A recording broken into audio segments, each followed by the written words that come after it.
आपने ऑपरेशन शीश महल देखा होगा। कई सारे न्यूज़ चैनल, सोशल मीडिया के प्लेटफॉर्म पे पड़ा हुआ है ऑपरेशन शीश महल। दिल्ली के मुख्यमंत्री ने अपने घर का जो रिनोवेशन कराया उसमें 45 करोड़ रुपए खर्च किया है। और कैसे कैसे खर्च किया है? 45 लाख रुपए का तो पर्दा खरीदा है। रहने वाले घर में केवल 4 आदमी हैं, 4 आदमी, माता पिता अरविंद केजरीवाल जी और उनकी पत्नी सुनीता केजरीवाल जी। 4 आदमी रहने वाले हैं और घर में पर्दा खरीदा गया है 45 लाख रुपए का। 45 लाख रुपए में नोएडा एक्सटेंशन में 3 बेडरूम का फ्लैट मिलता है। तो जितने में एक फ्लैट मिलता है उतने में पर्दा आया है। 45 लाख रिनोवेशन में खर्च हो गया है।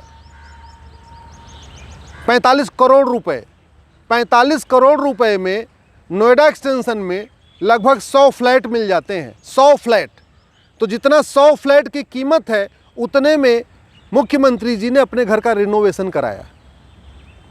घर में लाइटें लगाई गई हैं। आपके भी घर में भी लाइट लगाई जाती है, हमारे घर में भी एलईडी लाइट लगा देते हैं या ट्यूबलाइट लगा देते हैं या अच्छे अच्छे बल्ब लगा देते हैं। बहुत अच्छी क्वालिटी का बल्ब खरीदा, 800 रुपये का, 500 रुपये का। आपको जान के आश्चर्य होगा, सर जी ने 85 लाख रुपए की स्मार्ट लाइट लगवाई है घर में। 85 लाख रुपए की। टॉयलेट में जो गीजर वगैरह लगा है, जो कमोड लगा है, 25 लाख रुपए का। आपने कभी सुना कोई कमोड जिसमें बैठते हैं, या जो गीज़र 3000 रुपये का, 4000 रुपये का गीज़र मिल जाता है, 5000 का गीज़र मिल जाता है। बहुत हाई फाई गीज़र हुआ तो 10,000 रुपये का मिल गया, 15,000 रुपये का मिल गया। नहीं, सर जी ने 25,000 रुपये के लिया। कलर टीवी, घर में रहने वाले 4 लोग, 10 टीवी खरीदी गई है। और जो टीवी खरीदी गई है मार्केट रेट में, आप उसको अमेज़ॉन पे गूगल करके देख लीजिए या किसी फ्लिपकार्ट पे गूगल करके देख लीजिए। अगर दुकान पे जाके पता करने में आपको दिक्कत है तो ऑनलाइन पता कर लीजिए। 2.25 लाख रुपए की टीवी है। मुख्यमंत्री जी ने उसको 10.5 लाख रुपए में खरीदा है। 10,43,000 की एक टीवी। और रहने कितनी टीवी खरीदी? घर में 4 आदमी है तो 4 टीवी खरीद लेते, नहीं, 10 टीवी खरीदी गई है। आप कल्पना करिए ज़रा, किस तरीके से हमारे पैसे को और आपके पैसे को, जो आप लोग टैक्स में देते हैं, अपनी गाड़ी कमाई का पैसा जो आप टैक्स में देते हैं, उसको किस तरीके से दिल्ली के मुख्यमंत्री मिसयूज कर रहे हैं। पत्थल, आप जानते हैं पत्थल कितने का आया है? 3 करोड़ का पत्थल आया। हम लोग सामान्यतया राजस्थान का पत्थल यूज़ कर लेते हैं। जो थोड़ा और बड़े लोग हैं, संभ्रांत लोग हैं, उद्योगपति हैं, वो कटनी वाला पत्थर यूज़ कर लेते हैं। सर जी ने न कटनी वाला पत्थर यूज़ किया, न भरतपुर वाला पत्थर यूज़ किया, सीधे विदेश से पत्थर आया। और कितने का पत्थर आया? 3 करोड़ का। 3 करोड़ मैंने आपको बताया ना, नोएडा एक्सटेंशन में 6 फ्लैट मिल जाएगा 3 बेडरूम वाला 3 करोड़ रुपए में।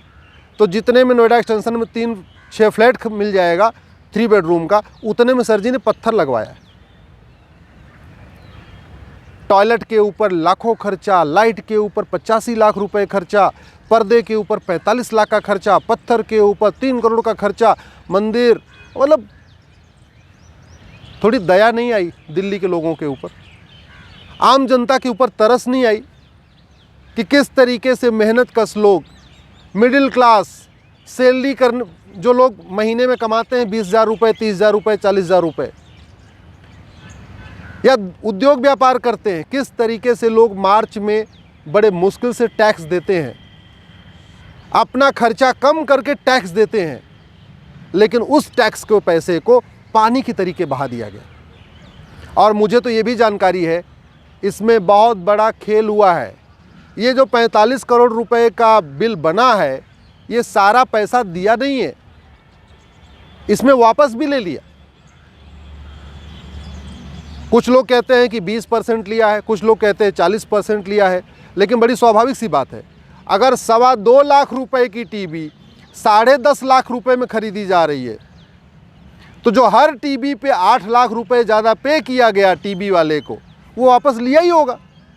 किसने लिया, किस मंत्री ने लिया, मुख्यमंत्री जी ने खुद लिया या मुख्यमंत्री के पहले जो PWD मिनिस्टर थे उन्होंने लिया या मुख्यमंत्री जी की पत्नी ने लिया, ये तो जांच का विषय है। लेकिन बहुत स्वाभाविक सी बात है, अगर 2.25 लाख की टीवी 10.5 लाख में खरीदी जा रही है, तो बीच का जो 8.25 लाख रुपए है ये तो वापस लिया गया है। किसने लिया है ये जांच से पता चलेगा। अगर 1000 रुपए का पर्दा, एक पर्दा 1000 रुपए का मिल जाता है, 45 पर्दे खरीदे तो 45,000 रुपये। अगर 45 पर्दे जो 45,000 में खरीदे जा सकते हैं, अगर वो 45 लाख में खरीदे गए, यानी हर पर्दे पे 99,000 रुपये कमीशन लिया गया। और चलो हम कहते हैं कि ठीक है, बहुत महंगा पर्दा था, हम कह रहे हैं कि चलिए 2 लाख में पर्दा खरीदा या 5 लाख रुपए का पर्दा खरीदा। अगर 5 लाख रुपए का पर्दा खरीदा और 45 लाख रुपए बिल पे किया गया है, तो आपको क्या लगता है ये दुकानदार को 45 लाख रुपए पूरे दिए हैं? ना, 45 लाख रुपए दिया गया है और 40 लाख वापस लिया गया है।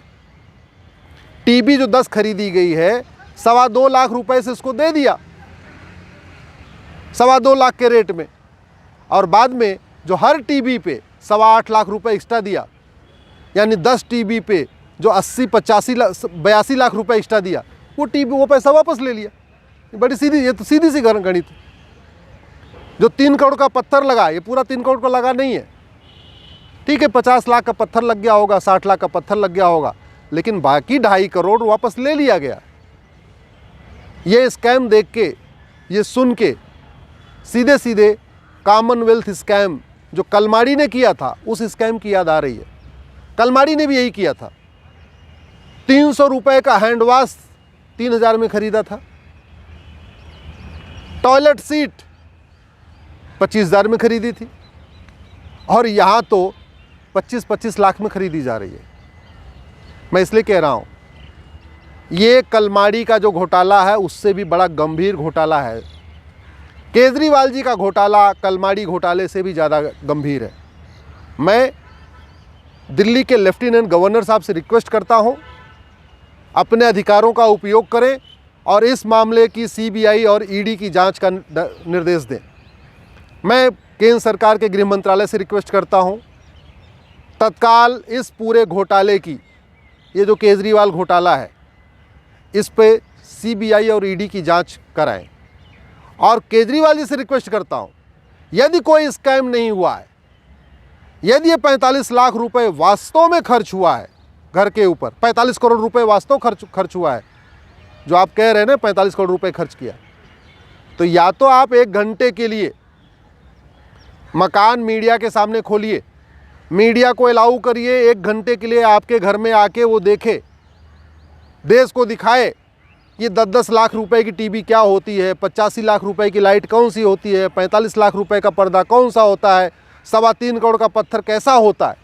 ये भारत भी देखे, दिल्ली की जनता भी देखे। और यदि आप ये नहीं कर रहे हैं, यदि आप मीडिया को एंट्री नहीं करने दे रहे हैं, इसका मतलब आपने घोटाला किया है। इसलिए मैं केंद्र सरकार के गृह मंत्रालय और लेफ्टिनेंट गवर्नर साहब से रिक्वेस्ट करता हूँ, इस पर CBI की जाँच और ED की जाँच का निर्देश दें। यदि लेफ्टिनेंट गवर्नर साहब ऐसा नहीं करते हैं, सरकार ऐसा नहीं करती है, तो मैं इसके खिलाफ PIL फाइल करूँगा। CBI जाँच और ED की जाँच होना बहुत ज़रूरी है।